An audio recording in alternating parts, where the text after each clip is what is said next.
Camerounaises, Camerounais, mes chers compatriotes, le drame national qui se déroule sous nos yeux m'amène à m'adresser à vous ce jour sur deux sujets qui interpellent la plupart des Camerounais. D'une part, la situation de guerre civile qui détruit avec une rare violence les régions anglophones du nord-ouest et du sud-ouest, et d'autre part, le plan national de résistance au hold-up électoral dans sa phase 2, sur la guerre civile qui ravage les régions du nord-ouest et du sud-ouest.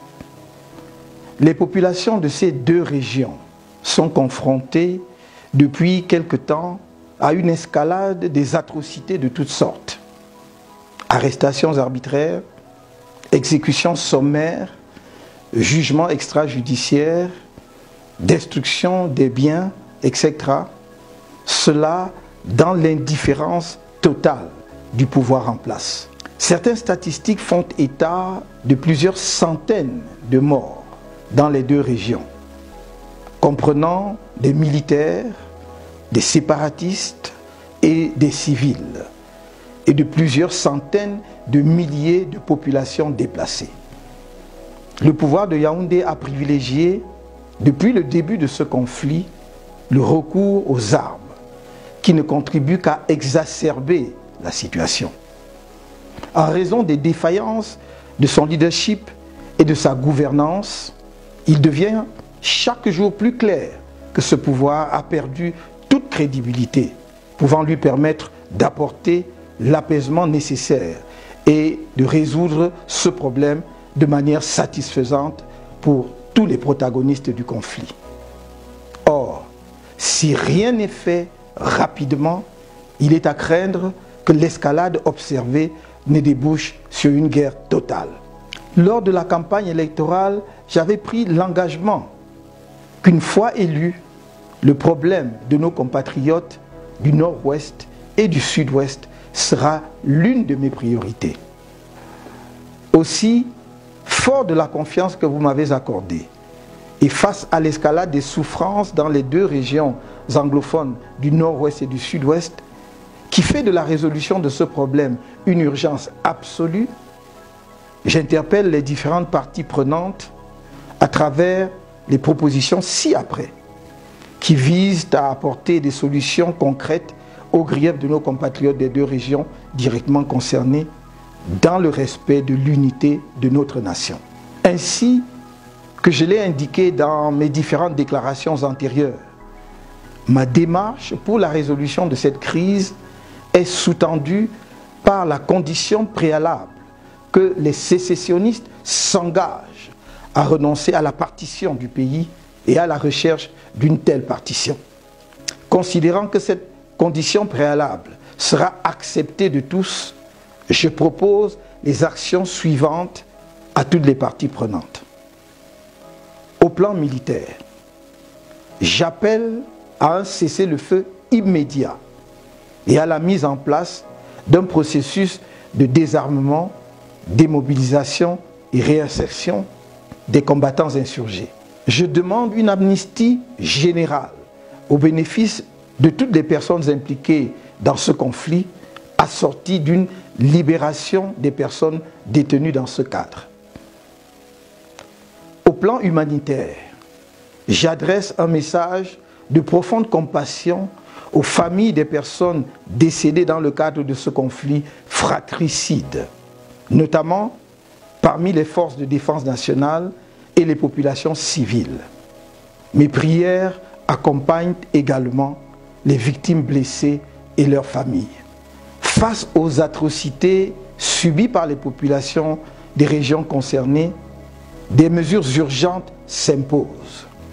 Dans cette optique, j'adresse aux populations du nord-ouest et du sud-ouest un message d'encouragement et de solidarité dans leurs souffrances et les exhorte à se préparer à regagner leurs villes et villages dès que les conditions seront réunies à cet effet.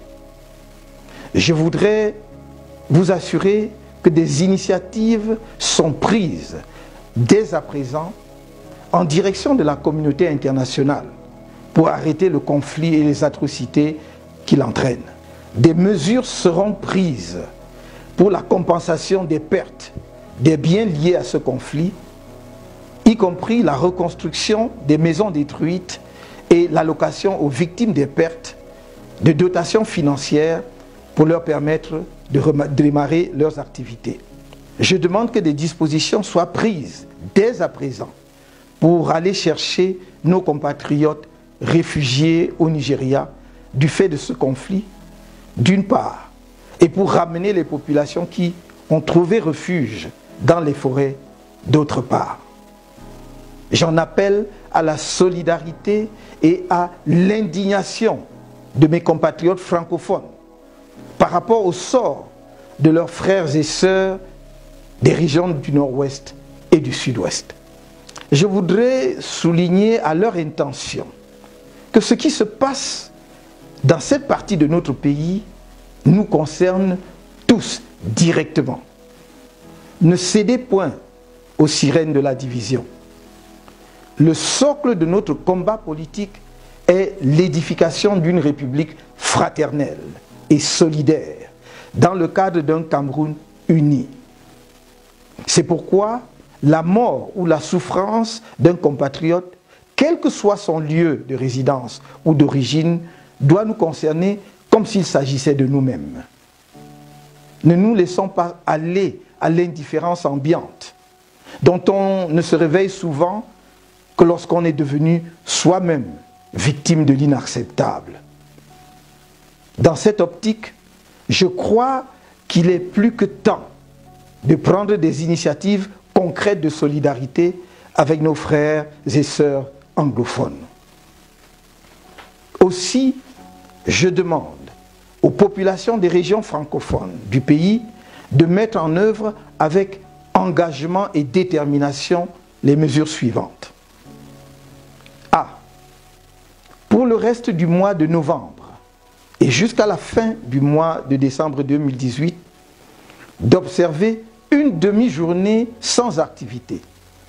Villes et villages morts, tous les lundis, à partir de 13 h, afin d'amener le pouvoir à prendre, sans plus tarder, les mesures significatives nécessaires pour engager la résolution de la crise qui ravage les régions concernées, en sorte que les populations de ces régions passent les fêtes de fin d'année dans leurs familles. Les Camerounais de l'intérieur et de la diaspora sont amenés à manifester leur solidarité la plus généreuse envers les familles des régions du Nord-Ouest et du Sud-Ouest, particulièrement touchées par le conflit en cours, par des dons, notamment en denrées alimentaires, vêtements, argent, etc., afin que ces familles passent des fêtes de Noël et de fin d'année moins difficiles. Les dons doivent être envoyés à la fondation Aya, Aya Foundation, dont le responsable est M. Abine Aya Aya. L'adresse de la fondation est mentionnée en bas de votre écran. B. Du 1er au 15 janvier 2019, si aucune mesure significative pour résoudre la crise anglophone n'est prise par le pouvoir, la durée des villes et villages morts sera étendue à une journée entière, tous les lundis, comme dans les régions anglophones. C.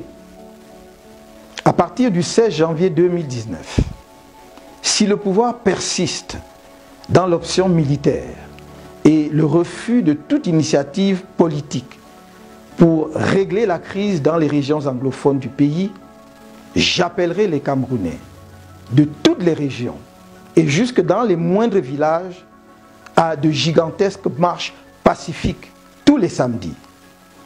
Car, bien que mon souci constant soit d'épargner les vies des Camerounais, nous ne pouvons laisser sans rien faire que continue de couler comme un torrent le sang de nos compatriotes, pour la plupart d'innocentes et paisibles populations, ou de nos soldats de toutes origines régionales, embarqués dans une sale guerre.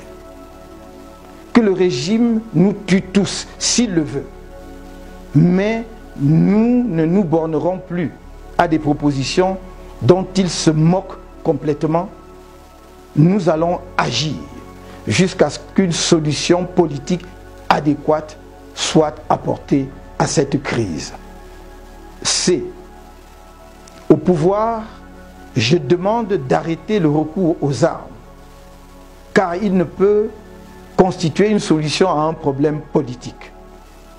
Je l'exhorte à recourir au dialogue inclusif, comme de nombreuses instances nationales et internationales l'ont recommandé. Je formule des prières pour les victimes militaires tombées sur le champ d'une guerre injuste contre leurs propres frères et sœurs. Une guerre absurde que les dirigeants civils de l'État leur font faire au lieu de prendre leurs responsabilités politiques pour y mettre fin, à défaut de l'avoir évité. Nos soldats exténués et mutilés pour certains ne savent plus pourquoi ils se battent. Amener des soldats camerounais à tirer sur des insurgés camerounais avec un armement sommaire, voire dérisoire, ne peut être un but de guerre suffisamment motivant pour ceux qui sont amenés à sacrifier leur vie. J'exhorte les éléments des forces de défense nationale à s'abstenir de recourir à une violence disproportionnée contre leurs propres compatriotes. À nos compatriotes qui ont pris les armes dans un dessein sécessionniste, je voudrais dire que j'entends fort bien leurs griefs contre le régime au pouvoir, lesquels ont pu les amener à une telle radicalité.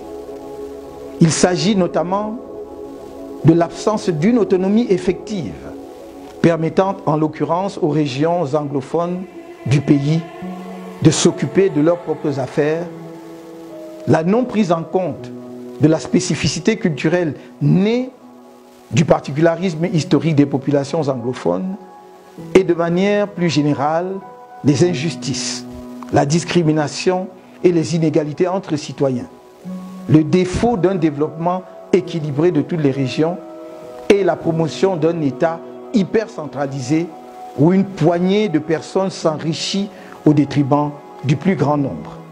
En revanche, je ne saurais approuver leur démarche, consistant à causer la désolation et le deuil parmi nos frères et sœurs des régions du nord-ouest et du sud-ouest et à rechercher la partition de notre cher et beau pays, le Cameroun, magnifique œuvre commune des anglophones et des francophones. J'engage l'État, une fois acquis le cessez-le-feu, à ce que des mesures économiques soient prises pour permettre aux combattants de démarrer des activités génératrices de revenus ou de s'insérer décemment dans la vie socio-professionnelle dans le cadre de l'opération désarmement, démobilisation et réinsertion. À la communauté économique des États de l'Afrique centrale, l'Union africaine et aux Nations unies, je leur demande d'accorder l'attention voulue et la priorité nécessaire à une résolution urgente de la crise dans le nord-ouest et le sud-ouest du Cameroun. Combien de morts, de réfugiés, de veuves et de veufs, d'orphelins supplémentaires faut-il pour que vos organisations respectives posent un regard compatissant sur la tragédie qui accourt dans les régions anglophones de mon pays. Quelle que soit la qualification juridique qui sera retenue ultimement, les atrocités qui y sont commises sont des crimes parmi les plus graves identifiés par la communauté internationale et lourdement sanctionnés parce qu'ils bouleversent la conscience humaine. L'escalade en cours dans cette crise pourrait engendrer une situation d'instabilité économique, sociale et politique dans la sous-région d'Afrique centrale. aux pays amis du Cameroun, je voudrais rappeler que l'histoire des conflits récents enseigne que l'indifférence et l'attentisme sont de graves erreurs dans la résolution des conflits. Ils aboutissent généralement à des catastrophes humanitaires dont on aurait pu faire l'économie si l'on en avait pris conscience à temps pour agir par des mesures préventives et politiques. Ces pays amis ne doivent donc épargner aucun effort pour aider le Cameroun à mettre rapidement un terme au massacre en cours dans les régions anglophones du pays avant qu'il ne soit trop tard. Sur le plan politique, il convient de reconnaître que la crise qui sévit dans les régions du nord-ouest et du sud-ouest provient du refus de prendre en compte leurs spécificités historiques et culturelles, conséquence de la double administration britannique et française sur le Cameroun à l'issue de la Première Guerre mondiale. Cette myopie, qui constitue un motif essentiel sous-jacent des griefs des populations anglophones, a entraîné, faut-il encore le rappeler, la marginalisation des régions anglophones dans le processus du développement économique, politique et culturel du pays, et plus récemment dans le processus électoral. Or, de même que nous ne pouvons pas nier que ces circonstances historiques ont contribué d'une certaine manière à l'enrichissement de notre patrimoine culturel, il est indéniable qu'elles ont créé certains particularismes qui sont à l'origine de la complexification de notre système sociopolitique. Résoudre durablement la crise anglophone nous impose de nous pencher sur l'évolution et les conditions de fonctionnement de l'État du Cameroun en tant que fruit du double héritage des administrations britanniques et françaises sur notre pays. Nous ne devons pas avoir peur de nous livrer à cet exercice dès lors qu'il est admis qu'il a pour finalité de bâtir une nation camerounaise plus solide sur ses bases et forte de l'unité du destin de toutes ses composantes socio-historiques et culturelles. Revoir l'architecture étatique de notre pays en vue de sortir d'une hypercentralisation et de promouvoir le développement des collectivités territoriales décentralisées ne peut en aucune façon fragiliser notre pays. Cela ne peut que le renforcer en accélérant le rythme de son développement, grâce notamment à l'épanouissement des régions qui en deviendraient les moteurs. Dans cette perspective, il convient d'aller au-delà des problèmes spécifiques des régions du nord-ouest et du sud-ouest pour répondre à la problématique plus générale de l'autonomie et du développement de l'ensemble des régions du Cameroun. Dans cette optique, je m'engage à réaliser dans les meilleurs délais, en tout cas à l'issue du dialogue inclusif, l'indispensable réforme de l'État pour une prise en main effective par les régions de leur développement, l'État central devant veiller aux grands équilibres en la matière. Afin de répondre aux attentes spécifiques des régions anglophones d'une part et à l'exigence de la réforme de l'État pour une large autonomie de l'ensemble des régions du pays d'autre part, les initiatives suivantes seront lancées. A. La mise sur pied à très court terme d'une commission vérité et réconciliation visant à informer la mémoire collective et à recréer les conditions de confiance entre les compatriotes anglophones et francophones et entre les populations des régions meurtries et l'État. B. La mise en place à très court terme d'un cadre de dialogue inclusif visant à recueillir les préoccupations de toutes les parties prenantes ainsi que des propositions de solutions. C. La création d'une mission spéciale pour un développement régional équilibré avec un mandat limité dans le temps.